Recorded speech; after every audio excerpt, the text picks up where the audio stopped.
Hello student, मैं नीलम आप लोगों को आपके अपने चैनल नीलम डिजिटल लर्निंग में स्वागत करती हूँ। स्टूडेंट, मैं आज क्लास 10th का चैप्टर मुद्रा प्रबंध आप लोगों के साथ डिस्कस करूँगी। मुद्रा एक ऐसा साधन है जिसके माध्यम से मानव अपनी समस्त आवश्यकताओं की पूर्ति करता है।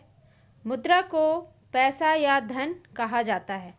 धन को भौतिक एवं अमानवीय साधन माना जाता है जो मानवीय साधनों जैसे शक्ति, समय, ज्ञान, कौशल आदि का उपयोग करके मानव द्वारा अर्जित किया जाता है।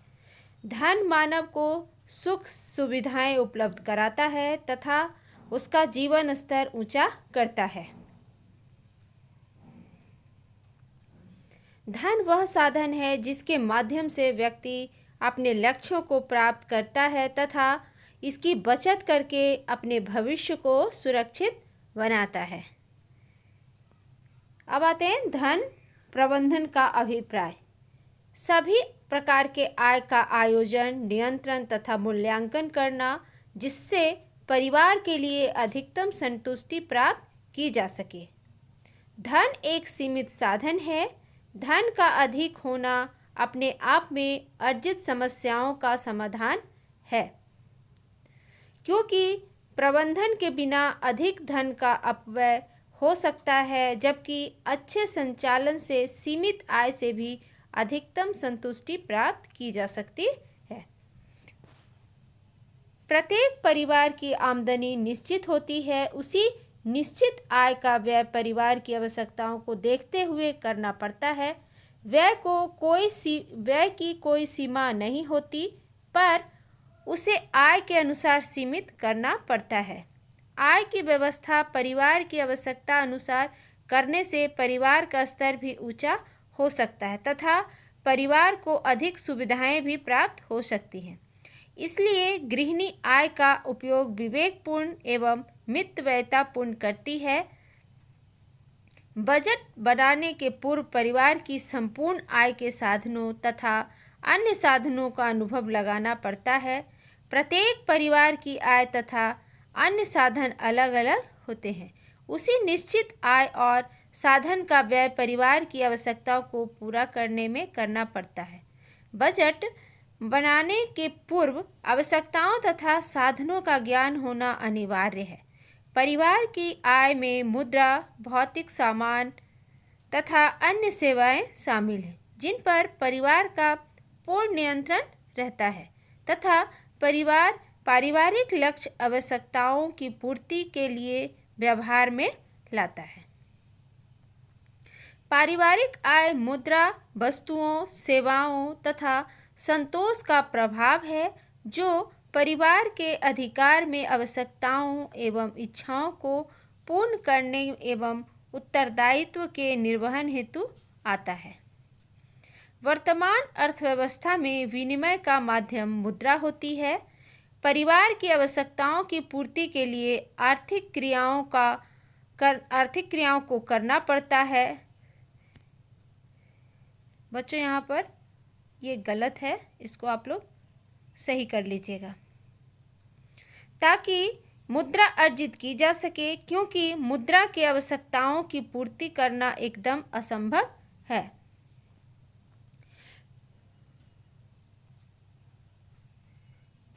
यहाँ पर बच्चों मुद्रा के बिना होगा, ठीक है, बिना मुद्रा के बिना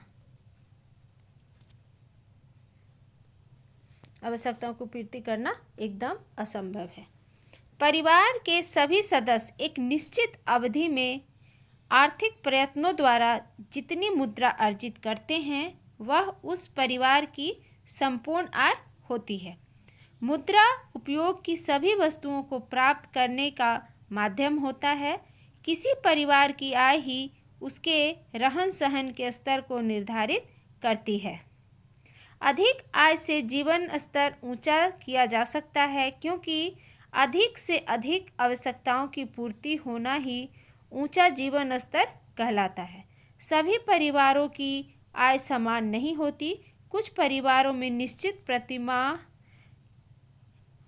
यहाँ पर प्रति माह होगा, प्रति माह या प्रति वर्ष आती रहती है, किंतु कुछ परिवारों में वर्ष के कुछ माह में यहाँ पर अधिक होगा,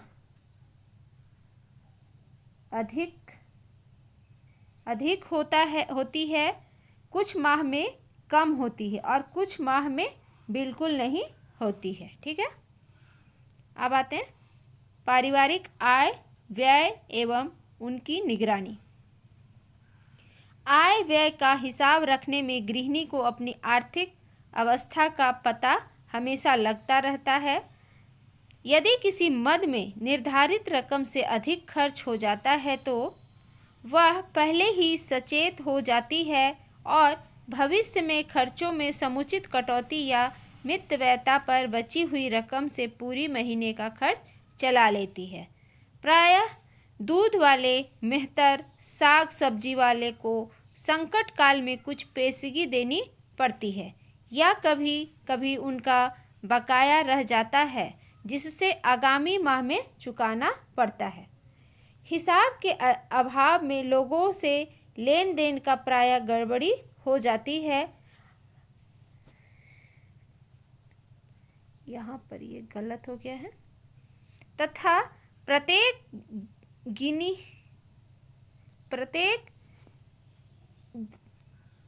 दिन का होगा एक दो, यहाँ पर एक दो,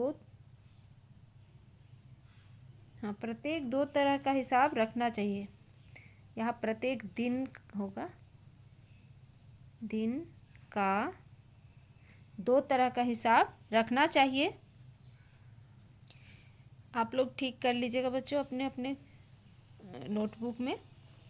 प्रत्येक तरह के हिसाब के लिए अलग अलग कॉपियाँ होनी चाहिए।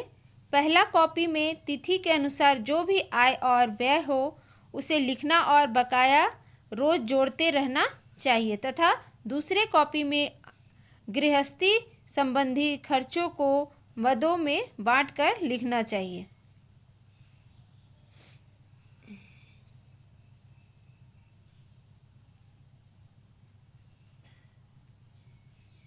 विभिन्न मदों के सभी खर्चे ब्यौरे लिखने से बजट के अनुरूप खर्च करने में सुगमता होती है। तो बच्चों आज के लिए इतना ही, हम लोग अगले क्लास में फिर मिलते हैं। आप लोग इसका अपने कॉपी में नोट्स बना लेंगे, अच्छी तरीके से पढ़ लेंगे।